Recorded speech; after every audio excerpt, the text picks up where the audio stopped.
Hello and welcome. My name is Elhelw. In a previous video, we talked about the life cycle of a SQL query. One of the steps we mentioned was the query optimizer, which I will be explaining soon in later videos. But before getting to that point, I wanted to talk about some of the most important operations that might be in the SQL query that may deserve some special attention. One such operation is join. First question is, why do we need joins? In a previous video about normalization, which I will link down in the description as also on the screen here, I talked about normalization and I explained that it is a set of operations that we do and set of conditions that we check to make sure that we reduce redundancy in the data as much as possible. And we usually do that by splitting the data into several tables. So having the data split in such tables means that when the time comes to query the data, then we need to somehow combine these tables back again. And this is why we need something like joins. Quick example about that, suppose that we have this customers table that has customer ID, name, email, and region. And we have another table about orders, which has an order ID, order date, CID, which is the customer ID, the customer who created this order, and the amount of each order. Let's say we have these two tables and then we want a query that says return all the customer names and order amounts from the East region.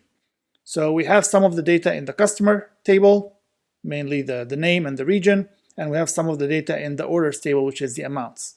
So we need to combine this data together using joins. This is particularly important for relational databases.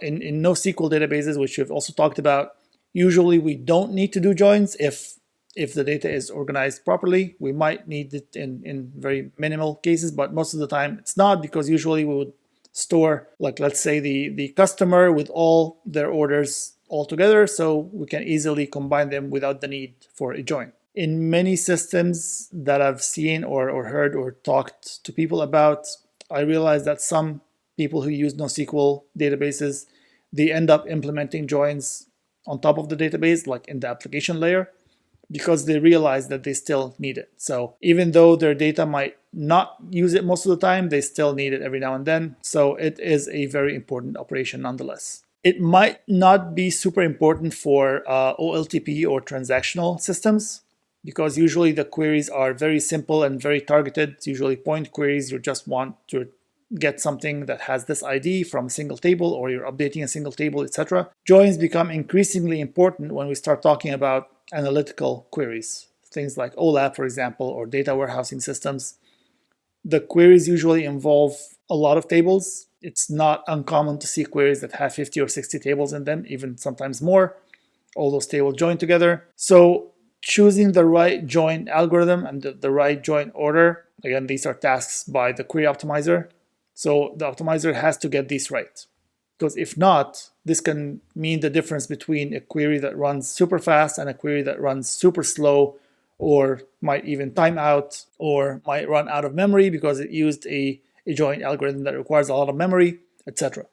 So figuring out what is the best algorithm to use makes a big difference in that case. Before we start talking about the join algorithms, just want to give a few quick notes. First of all, talking about join types. There are several join types. The one we're going to focus on today is the one that is most common, which is called inner join. There are other types that we're not going to talk about today, but examples of those include outer join, semi-join, anti-join, and so on. We will talk about these maybe in a later video. If you think you want to know about them, please let me know in the comments. Inner join is the default usually, and it's, if you don't specify a particular type in a query, it assumes that it's an inner join, because again, that's the most common type. So today we're going to talk about inner joins. Another note regarding the join conditions. Join conditions can be classified into two broad types. One type, again, is the most common. It's called equijoin. It's basically when the join condition has the equality operation in it. So where r.x equals s.a, or where r.id equals s.id, or something like that. So you're comparing two things on both sides that they have to be equal in order for the join to be satisfied. This could be comparing a single column from each side, or you could also be comparing multiple columns from each side, so still an equijoin. The other kind is the non-equijoin, which basically may have operations like greater than, smaller than, greater than or equal, and so on. Also, again, that may be on one column from each side, saying s dot a less than r dot b or something like that. Or it could also be on multiple columns, and it could also even involve some operations and so on, again with some non-equality comparisons. So those are, on a high level, the two types of join conditions. Equijoins are the most popular and the most common, because usually you want to join things based on IDs or something like that. So you want to join the values that have the same ID or the same key, for example. So most join algorithms are designed to handle equijoins. Some of them are able to handle non-equijoins, but not all of them. So again, the focus is going to be equijoins, but I will also indicate or note whenever there is something that can handle non-equijoins in the algorithms that we talk about today. All right, let's see an example of a join query and what it looks like. So this is a join query. Selecting some values from two tables, R and S, joined on r.id equals s.id, and also we have another filter on S that says s.value greater than 100. This is a simple join query that has some additional filter and also some projection at the end. If we translate this to relational algebra or a query plan, it will look something like this.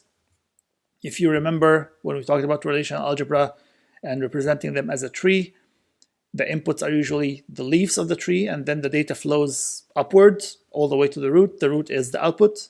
So in this case, R and S, the tables are the input, the sources of the data. S has a selection on top of it. This is the condition that we have, value greater than 100. And then that feeds into the join. So the join has two inputs using the join condition r.id equals s.id. And then the result of that goes into the projection, and then that produces the output that we're looking for.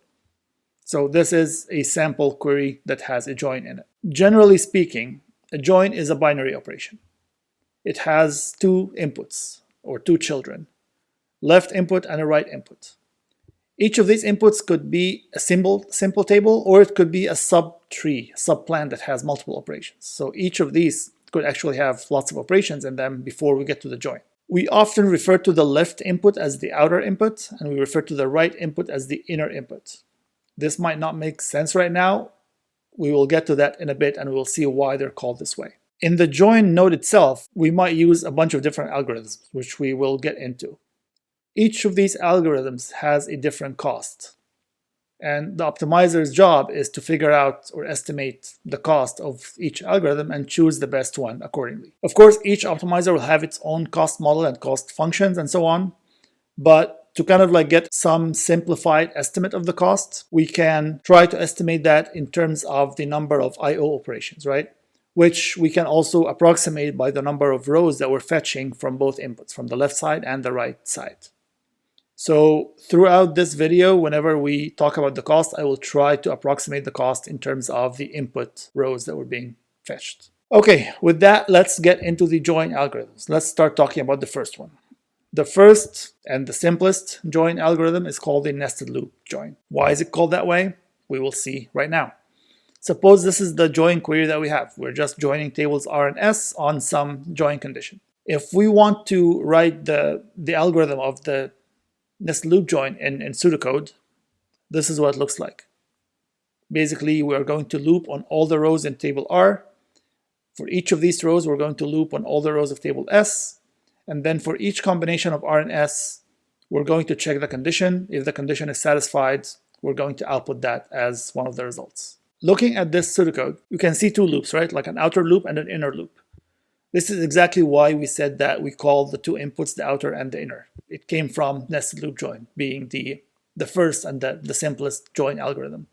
So the plan would look like this. So R, the left input, is also called the outer input because it's the outer loop.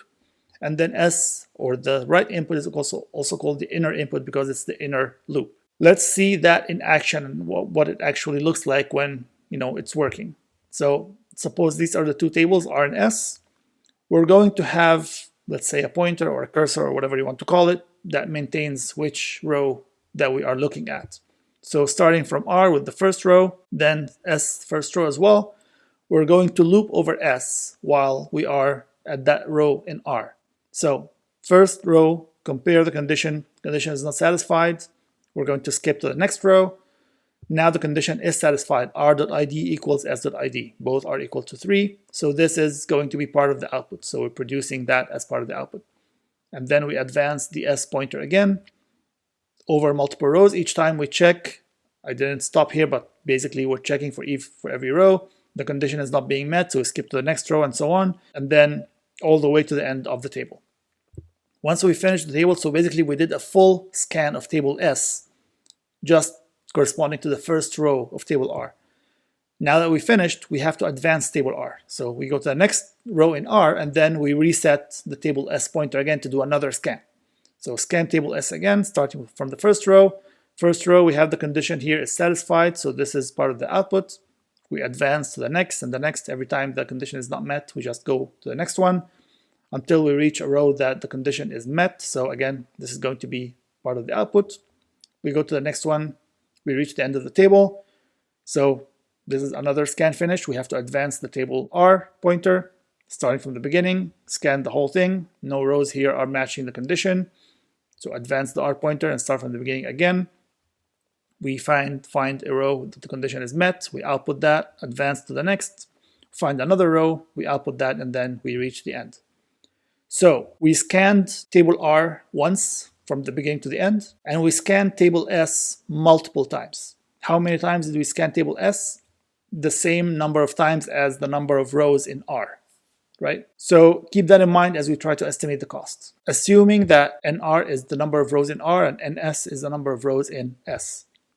Now, we scanned R once, so we have NR rows coming from that side. We scanned S. If we scanned S once, it would be NS, but because we scanned it multiple times, equal to NR, then the cost looks like this. So NR, the first term, is because of the single scan on the outer side, and then NR multiplied by NS is because of the multiple scans on the inner side. Keep in mind, if we switch sides, if we make R the inner table and S the outer table, then the cost estimate will be different. It will be NS plus the multiplication.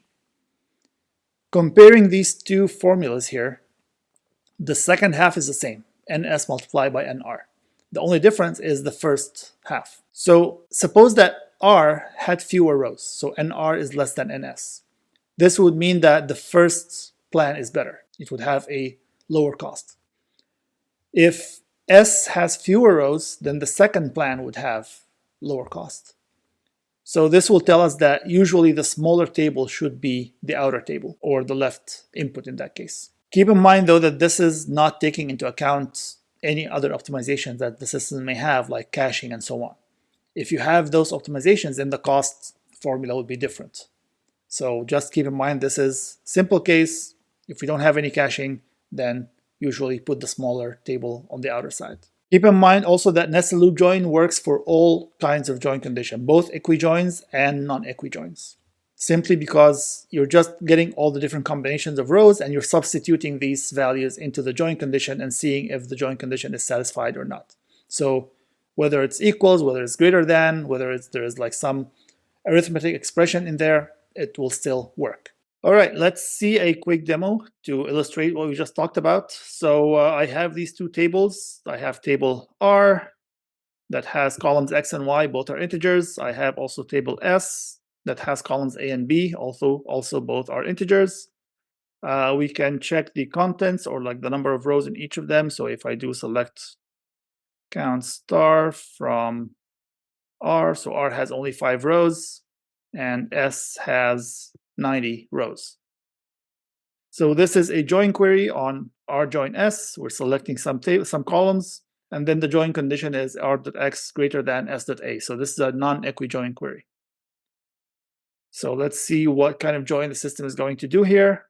It chose a nested loop join, simply because we have this non-equijoin. Nested loops work well with non-equijoins. And this is the join filter that we have.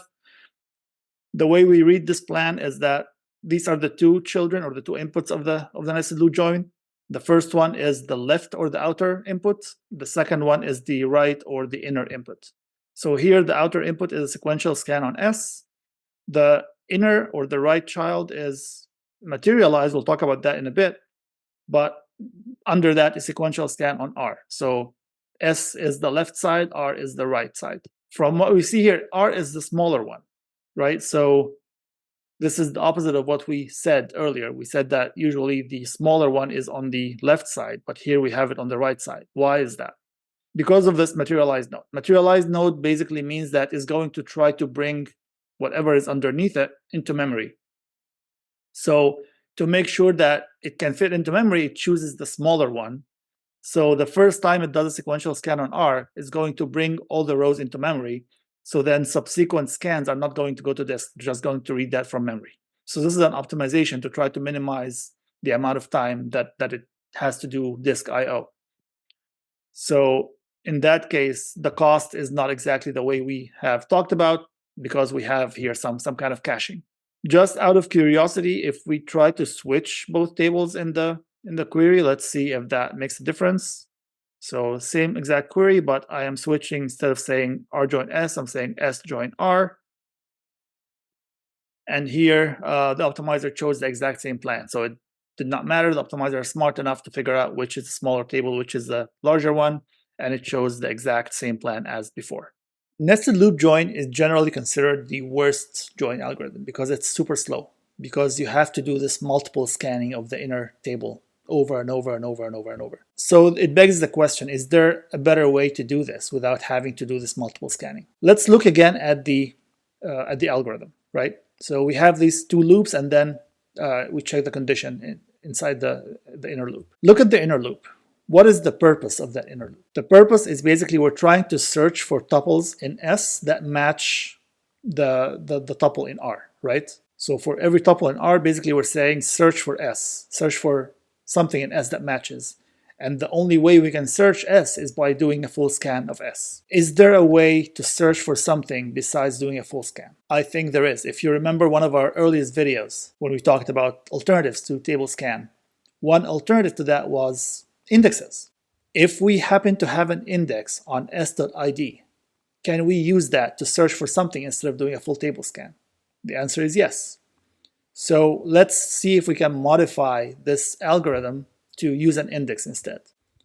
It will look something like this. So for each row in R, instead of scanning, we're going to search the index for the value r.id. This will return a bunch of tuples that have this value, and then for each of these tuples, we just output something to the result. So instead of doing a full scan, we're just going to do an index lookup for this value, and whatever returns, combine it with the row from R and output that. This algorithm is called index nested loop join. So this is the second algorithm that we have. It's still based on the nested loop join, but with the addition or with the use of an index. Let's see what that looks like in action. So again, we have our two tables and our join query, and now we're going to assume that we have an index on s.id. This index already exists. We did not create it specifically, or the optimizer did not create it. The optimizer just found that we have such an index, so it's going to choose the index nested loop join. What does that look like? So again, we're going to do a scan on R, the outer loop basically. For every row, let's say we're starting from the first row. Now, instead of doing a full scan on S, we're just going to look up in the index for the value, which is 3, which is r.id here. If we find it, the index will tell us, okay, this value is found in the following tuples, and it will have the row IDs that will point at the table. So it will give us directly where that tuple is found in table S. So then we can combine the values from S and the values from R and produce an output row. Same thing for the next row from R. So we go to the next row, look up the value 2. The index will tell us, yes, that value is there. It's found in those two rows. So for each one of these, we're going to produce an output row as well. The next value 1, index says, no, I don't have it. Next value 4, yes, I have it. These are the rows. So produce output rows based on that. So you can see here that the operation became much more efficient with the use of that index. How do we estimate the cost? So again, we had to do the full outer loop. So that part of the equation is still there. The part that changes is that we're replacing the repeated table scans with index lookups. So basically the cost is going to be the n outer, which is the number of outer rows, that's for the outer scan. And then for each one of these rows, we're going to do an index lookup. So this is the C index, so the cost of the index lookup. So again, this is a simplification of the cost of the index nested loop join. All right, so let's see what this looks like. I have a third table here, table T. This is basically a copy or a very similar structure to table S with columns A and B, both are integers, but here I also have a B-tree index on column A in this table. So let's repeat the previous query, but instead of using table S, we're going to use table T. So now we are joining tables R and T using this condition. Still, it's a non-equijoin condition. So let's see what we get. We have a nested loop as well. The first input, the outer input, is a sequential scan on R. But then we have this memowise thing on the right side, which I'll explain in a bit. But below that, that's the important part, is that we don't have a sequential scan. Here we have an index scan. So this tells us that this is an index nested loop join, not a regular nested loop join. So we're using the index, this index that we have here, using this index condition to try to look up values from table T instead of doing a full table scan on T. Okay, so what is this memowise on top of the index scan? Basically, every time we're going through the outer table, we have to scan the outer table, right? And then for every row in the outer table, we need to do a lookup in the index. So it is possible that we may have to look up into the index with the same value multiple times. If you find one row that has value 5 and you look up for this value in the index, and then a little bit later you find another row that has value 5 and you do the same lookup again. So this memowise basically is a caching step. Whatever values we're looking up in the index is going to cache the results of that lookup with that value as the key. So the next time we need to look up for the same value, it's not going to go to the index. It's just going to get the results from the cache. So again, this is an optimization step to try to reduce the cost of the join. But even without that, we could still have an index scan directly. And this is kind of like, it illustrates what an index nested loop join plan would look like. All right, the third algorithm is called merge join. Sometimes it's also referred to as sort merge join. This one works only with equijoins. So the join condition has to be something equals to something. It also needs the inputs to be already sorted by the join key. So if we're saying, select from rjoin s where r.id equals s.id, the inputs have to be sorted by this id column. If they are not, then we might need to add a sort operation to make sure that they are sorted by the join keys. Also, the output of the join is sorted by that same key. Just something to keep in mind. Let's see what that looks like before we get any further. So again, we have our example here. These are the two tables. We're joining on SID and R.ID. In our case, the tables are not sorted, so we need to add a sorting step. So we want to sort R by the ID column, and we want to sort S by the ID column. So after we sort them, they're going to look like this. Note that we're not sorting the original table. It's basically like we're creating another copy of those tables that are sorted by ID. This copy might be in memory if the tables are small, or it might have to go on disk if the tables are huge. Now, once we have these sorted, we can do the merge join. The merge join is just like the merge step of a sort merge, sorting algorithm. We're going to advance on each table in order. Whenever we find something that's equal, we're going to match these two tuples and produce an output. If something exceeds, then we have to advance the other side as well. So starting from the first row, these two rows don't match. The left side is less than the right side, so we have to advance the left side. Go to the next row. Those two are matching, so we're going to produce an output row. Advance the right side, produce another output row, advance the right side again. Now it exceeded the left, so now we have to advance the left. Now they're matching, produce an output row, advance the right side again. Now it's 4, that's greater than 3, so we have to advance R. Now both are 4, produce an output row, advance S again, produce another output row, and we're done. So we did one full scan of each table, right? We did not do any repeated scans, just one full scan of each. So the cost can be basically the number of rows of R plus the number of rows of S, or the number of rows in the outer side plus the number of rows of the inner side, plus optionally the sort cost. Like if we had to add a sort operation like we did in the example, then that cost becomes also part of the cost of the join. If the data was already sorted, then we don't need to add that part. So merge join is great if the inputs are already sorted. How can they be already sorted? For example, they might be coming from an index, or they might be coming from another merge join operation or something like that that produce them in order. And as I mentioned earlier, once the inputs are sorted, the output is guaranteed to be in the same order as the input. This is something that can be useful if you want to do multiple joins one after the other. All right, let's try this query and see what happens. This is another join query on the same two tables, R and T. However, now we have this equijoin. And I also added an order by clause. So basically, I'm telling the system that I want the results ordered by T.A. T.A also happens to be the same column that I'm using here in the join. So let's see what the optimizer will choose. In this case, it chose a merge join. Why did it choose a merge join? Mostly because of this order by that I added.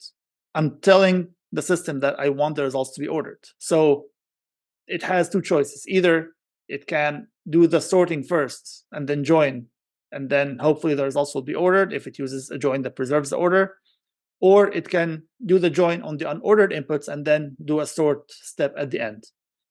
In this case, it chose to do the sort in the beginning, so each of the inputs of the join has a sort on top of sequential scan. So you do a scan, you sort, and then you feed that output to the join. So it chose to do that because doing that allows it to use a merge join. Merge join works only if the inputs are sorted. So adding these sort on the inputs allows us to use merge join, and we also guarantee that the outputs are going to be sorted by the same column. So this is why it chose merge join. Last but not least, we're going to talk about hash join. Hash join is considered usually the most important join algorithm because it's the most commonly used one. Before we describe what it does, let's take a step back and go back to the index nested loop join. We said that index nested loop join is used whenever we have an index on the join key, right?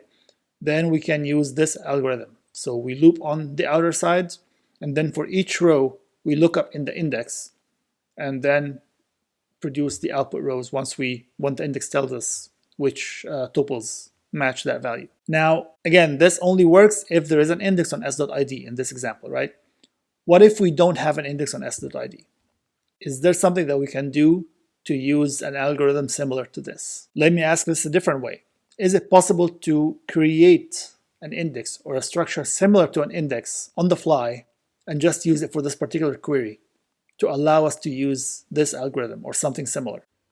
We might potentially be able to do something like that. Okay, if we are able to do this, what kind of structure do we want to create? What kind of index do we want to create? If you remember when we talked about indexes in the very beginning, we said that there is one type of index that is very efficient for point queries or for equality conditions, right? Hash join only works for equality conditions. So we're looking for something that works for that particular scenario really well. If you remember, that was hash indexes or hash tables, right? Because hash table, it's very efficient when you do a lookup with a particular value. It's big O of 1. It's a constant time. It does not depend on the size of the index. So can we build something like that here that we can use? We're not going to call it a hash index because an index may be associated with some other overhead, and like it might also indicate that this is something that might be available to other queries. So we're going to refer to it as just a hash table.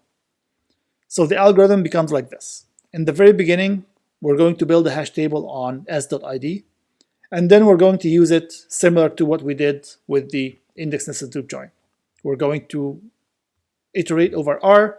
For each row in R, we're going to look up in that hash table. If we found the result, get the tuples, and then produce the outputs. Exact same thing, except that we're not using an existing index. We're using this hash table that we're building on the fly. This is what hash join is about. So to summarize hash join, you have the two inputs.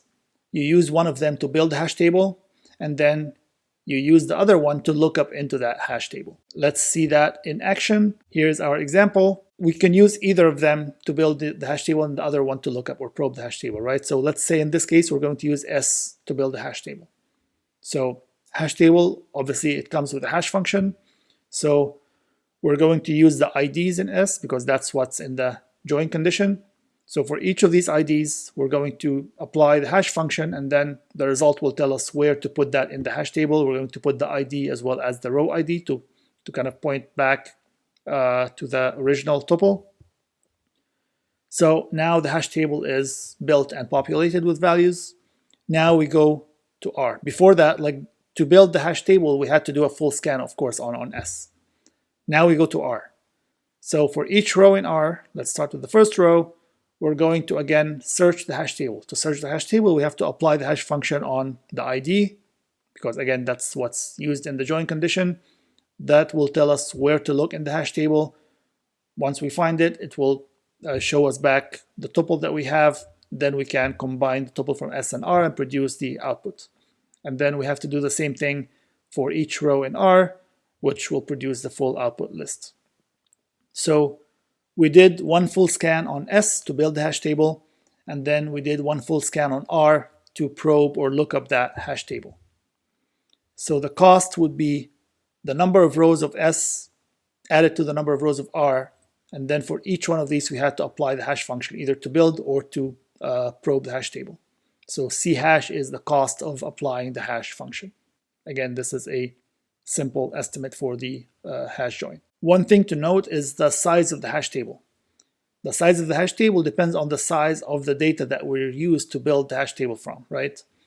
If we're using a huge table to build that hash, then hash table will be huge, might not fit into memory. So HashJoin usually tries to minimize that by using the smaller side to build the hash table so that there's more likelihood that it will all fit into memory. We're not going to have to do any disk I/O in that situation. If we try the same query like the last example, but without the order by, now it's not going to choose a merge join, but it chose a hash join.